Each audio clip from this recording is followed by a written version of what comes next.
العالمین والصلاة والسلام علی سید الانبیاء والمرسلین ومن تبعهم بإحسان الی یوم الدین، اما بعد۔ اسلامی بھائیوں، اللہ رب العالمین کا لاکھ لاکھ شکر اور احسان ہے کہ اس نے ہمیں ایک بہترین نظام، ایک بہترین دین عطا فرمایا ہے۔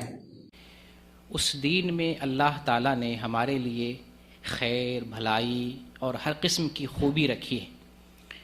ایک مومن اس دین کی پابندی کرتے ہوئے اپنے لیل اور نہار کو بہترین طریقے سے اور منظم انداز میں گزارتا ہے۔ ایک مومن کا 24 گھنٹہ ایک نظام کے تحت گزر رہا ہوتا ہے۔ صبح، دوپہر، شام، رات، یعنی 24 گھنٹے مومن کے نظام کے پابند ہو کر گزرتے ہیں۔ آپ دیکھیں، ایک مومن جو ہے عشاء کی نماز پڑھ کر سویرے سو جاتا ہے، اور جو اچھے مومن ہوتے ہیں ان کی پہچان ہوتی ہے کہ جب رات کا آخری پہر، آخری حصہ ہوتا ہے تو وہ بیدار ہوتا ہے، ذکر کرتا ہے اور وضو کرتا ہے اور تہجد کی نماز پڑھتا ہے، اللہ کو یاد کرتا ہے، یہاں تک کہ صبح صادق طلوع ہو جاتی ہے۔ پھر اس کے بعد صبح صادق فجر کی اذان ہوتی ہے، مومن فجر کی نماز پڑھتا ہے۔ نماز پڑھنے کے بعد اللہ رب العالمین کا ذکر کرتا ہے، اللہ کو یاد کرتا ہے، یہاں تک کہ سورج طلوع ہو جاتا ہے۔ اور پھر اس کے بعد چاشت کی نماز ادا کرتا ہے۔ پھر روزی روٹی کی تلاش میں زمین میں پھیل جاتا ہے، روزی کو تلاش کرتا ہے۔ پھر جب مؤذن اذان دیتا ہے ظہر کی، تو نماز پڑھنے کے لیے ظہر کے وقت مسجد میں جاتا ہے، ظہر کی نماز پڑھتا ہے۔ پھر وہ اپنے کام کاج کی طرف چلا جاتا ہے، یہاں تک کہ عصر کی اذان ہوتی ہے۔ پھر وہ مسجد کا رخ کرتا ہے، اللہ رب العالمین کی بندگی کرتا ہے۔ عصر کی نماز پڑھنے کے بعد پھر اگر دنیا کا کام ہے تو اس کی طرف جاتا ہے، یا آرام کرتا ہے، یا خرید و فروخت کے لیے بازار کا رخ کرتا ہے۔ پھر جیسے سورج غروب ہوتا ہے پھر اذان ہوتی ہے، ایک مومن پھر جو ہے بھاگے بھاگے مسجد جاتا ہے اور اللہ رب العالمین کی بندگی کرتا ہے۔ پھر اس کے بعد مغرب سے لے کر عشاء کا جو وقت ہوتا ہے، اس وقت میں جو دنیاوی فائدہ ہے وہ حاصل کرتا ہے، یا اپنے کام کاج میں اس وقت کو لگاتا ہے۔ پھر اس کے بعد عشاء کی اذان ہوتی ہے، وہ نماز پڑھتا ہے، اور نماز پڑھنے کے بعد پھر وہ جو ہے آرام کرتا ہے، سو جاتا ہے۔ تو ایک مومن 24 گھنٹے کو ایک نظام کی پابندی کے ساتھ گزارتا ہے۔ اور ہم جس جگہ پہ ہیں، یہ سعودی عرب ہے، توحید کا ملک ہے، توحید والا ملک ہے۔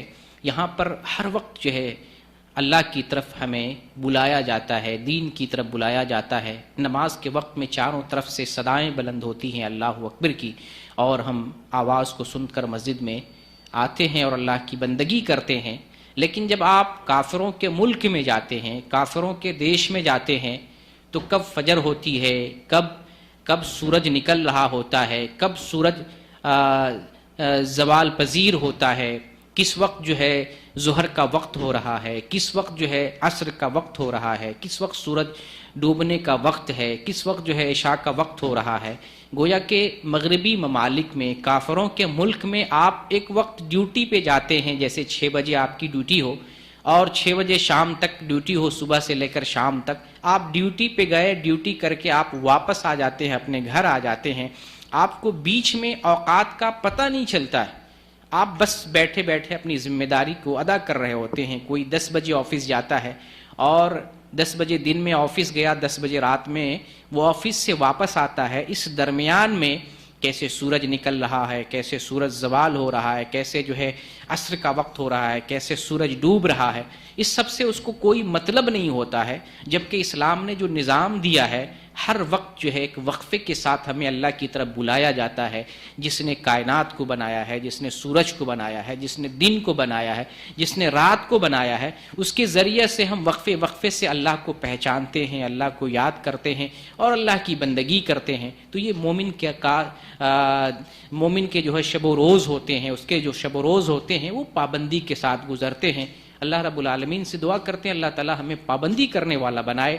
اللہ نے جو نظام دیا ہے اگر اس نظام کی اگر ہم پابندی کرتے ہیں اور اس پابندی کے ساتھ وقت گزارتے ہیں تو اللہ رب العالمین سے تعلق بھی جڑا رہتا ہے. مومن کا جو کردار ہے وہ کردار بھی نمایاں ہوتا ہے اور اس کردار کے ساتھ ہمارا جو وقت گزرتا ہے ایک نظام اور ایک پابندی کے ساتھ گزرتا ہے, بہترین طریقے سے گزرتا ہے. اس میں اللہ کا حق بھی ادا ہو جاتا ہے اور جس چیز کے لیے ہم پیدا کیے گئے ہیں وہ مقصد بھی پورا ہوتا ہے اور اس کے بدلے میں اللہ تعالیٰ نے دنیا میں جو بھلائی رکھی ہے وہ بھلائی ہمیں نصیب ہوتی ہے اور اس نتیجے میں آخرت میں جو اللہ تعالیٰ ہمیں بھلائی عطا فرمائے گا وہ بھلائی بھی اللہ کی توفیق سے انشاءاللہ آخرت میں ہمیں نصیب ہوگی. اللہ رب العالمین سے دعا کرتے ہیں بار الہ ہمیں سچا اور پکا مومن بنائے. مومن کا جو روٹین ہے اور جو نظام ہونا چاہیے اس نظام کی پابندی کرتے ہوئے ہمیں اوقات کو گزارنے کی توفیق دے اور ایمان کے تقاضے کو پورا کرتے رہنے کی توفیق عطا فرما. آمین. وآخر دعوانا ان الحمد للہ رب العالمین.